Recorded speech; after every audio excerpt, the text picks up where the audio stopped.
Nah, produk ini bisa mencerahkan kulit kalian hanya dalam waktu 3 hari. Nah, itu adalah konten-konten yang sangat viral di media sosial.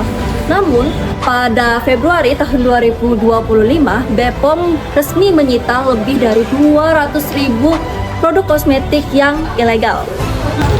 Nilainya mencapai 31,7 miliar rupiah. Angka ini naik 10 kali lipat dari tahun sebelumnya. 79,9% masih beredar tanpa izin. 17,4% mengandung bahan-bahan berbahaya, antaranya asam retinoan dan juga steroid. Bahan-bahan ini bisa merusak wajah secara permanen. Dan jika kita sudah menggunakannya dan juga wajah kita sudah rusak, apakah hukum hanya bisa diam?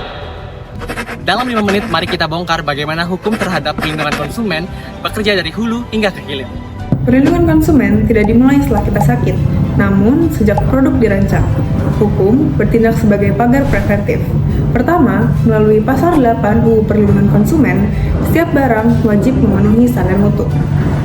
Standar tersebut mewajibkan izin edar dari BPOM, dan produk harus lolos uji laboratorium, serta dipastikan bebas dari hidrokinon atau merkuri. 2. Pengawasan kini bukan lagi manual. BPOM melakukan cyber patrol, memindai platform e-commerce, mengidentifikasi produk tanpa izin, lalu meminta takedown tautan penjualannya.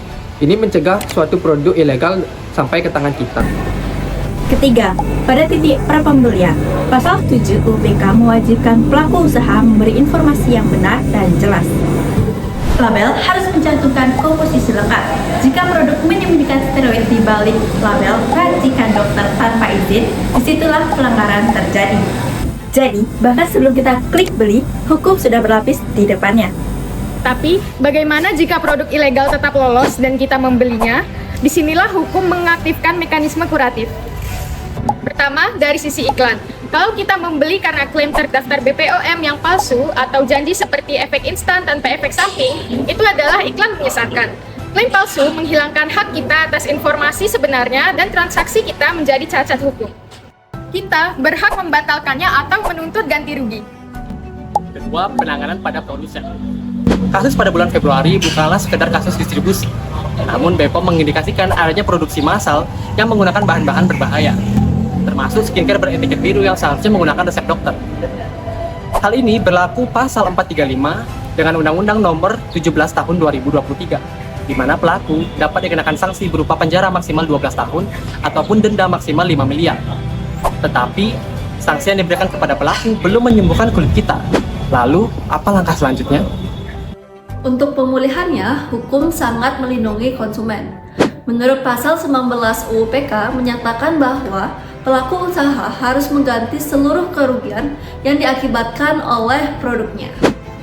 Namun, kekuatan sesungguhnya terdapat pada prinsip strict liability atau tanggung jawab yang mutlak, di mana konsumen hanya perlu melampirkan bukti pembelian di e-commerce serta bukti diagnosis dari dokter. Lalu, beban pembuktian berbalik. Berdasarkan Pasal 22 UPK, pelaku usahalah yang wajib membuktikan bahwa produknya tidak cacat.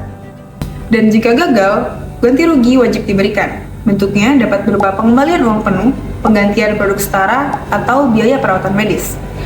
Lalu, bagaimana jika penjual e-commerce tiba-tiba menghilang? Di titik ini, Peraturan Pemerintah Nomor 80 Tahun 2019 tentang perdagangan melalui sistem elektronik menjadi sangat penting. Platform seperti Shopee, Tokopedia, dan TikTok Shop tidak bisa dicuci tangan. Mereka wajib melakukan verifikasi identitas penjual.